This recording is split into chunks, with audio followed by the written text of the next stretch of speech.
What do you think is what do you think is really happening in this world? Like, most conventional people are under the impression that it's if you have depression or anxiety or some sort of illness, it's either you caught a bacteria or you have neurotransmitter imbalance. What do you feel if you have to take a big step back and see it all? Do you think it's a matter of light versus dark? What's the biggest scope you can say that's happening on the world? Well, of course, that's I could give many answers to that, but I think light versus dark is the shortest way of expressing it. I in different lectures that I give, so I make it very clear. We don't have to go into the details. In Rudolf Steiner, the Austrian mystic that was very active in the early part of the last century, the founder of Waldorf schools and biodynamic farming and a completely new kind of alternative medicine. He predicted, that towards the end of last century and the beginning of the century, there will be a movement driven by big corporations to take the soul away from people, to disconnect people from the higher world. And in order to do that, we have to destroy the pineal gland in people. And I followed the research on that, and amazingly what we found, the pineal gland is the most sensitive part of our central nervous system and is highly, highly, highly sensitive to 4 things: aluminum, glyphosate, fluoride, and Wi-Fi. And we are the only country in the world that has pushed these 4 things in the last 60 years or so on everybody growing up here. And so what I feel, what I observe, and what we're also testing in our ART system is that people have severely calcified pineal glands. And I show the anatomy in some of my courses. It's very clear that the pineal gland is a receiver for higher fields of energy and translates them into thought and into actually controlling our immune system, our endocrine system, and so on and so forth. There's all science, but very few people pay attention to science anymore, especially since Donald Trump and his disregard for science. It's become the new norm, and so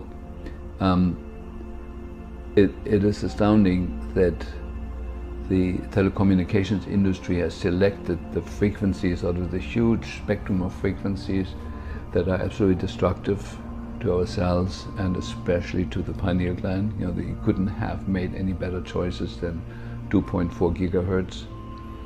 That the end point, that when you have inhale aluminum, as we do from the geoengineering program, and have glyphosate in the food chain, that glyphosate and aluminum combine in the blood and in the gut and in the bloodstream to form 6 different chemical compounds where aluminum and glyphosate are hooked up together, and the end point of that compound is the pineal gland. It's published, it's not my idea.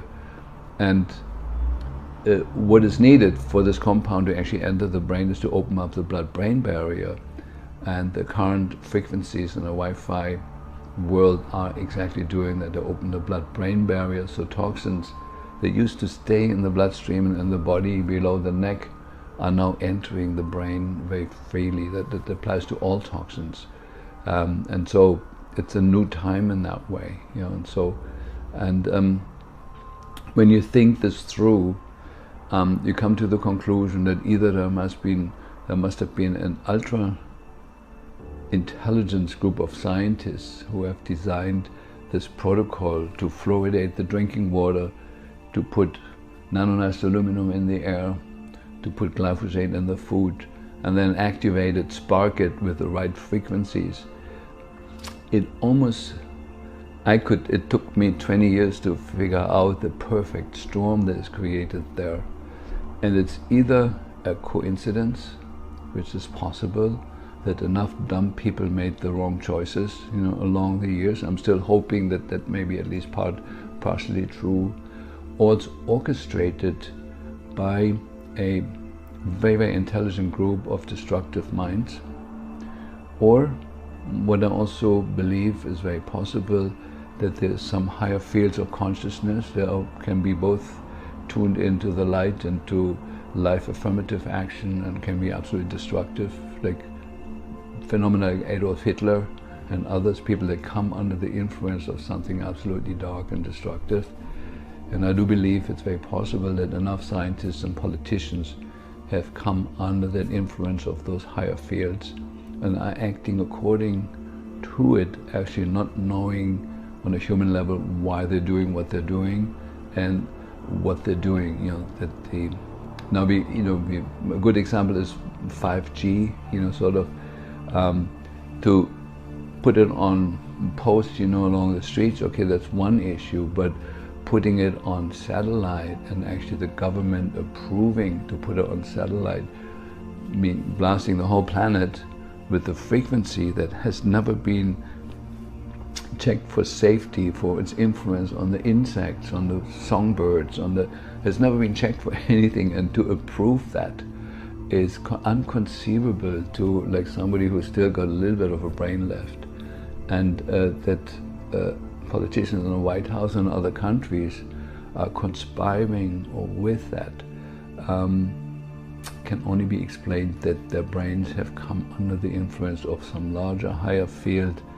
There cannot be human in nature, you know, because the human nature is always life affirmative and loving and wanting to live and make the biosphere more friendly to life. And so there's some scary thoughts about that, you know, but I'm still hoping, I'm still putting my weight on, let's hope it's just a coincidence and enough dumb people made enough dumb decisions, and if enough of us wake up and point it out to them, that there can be a reversal. You know, the Wi-Fi can be switched off in a second.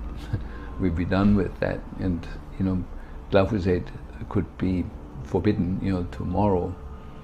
It's in the water table for many years, but there could be an end to it. You know, the chemtrail program could be stopped like that. You know, so the good thing is that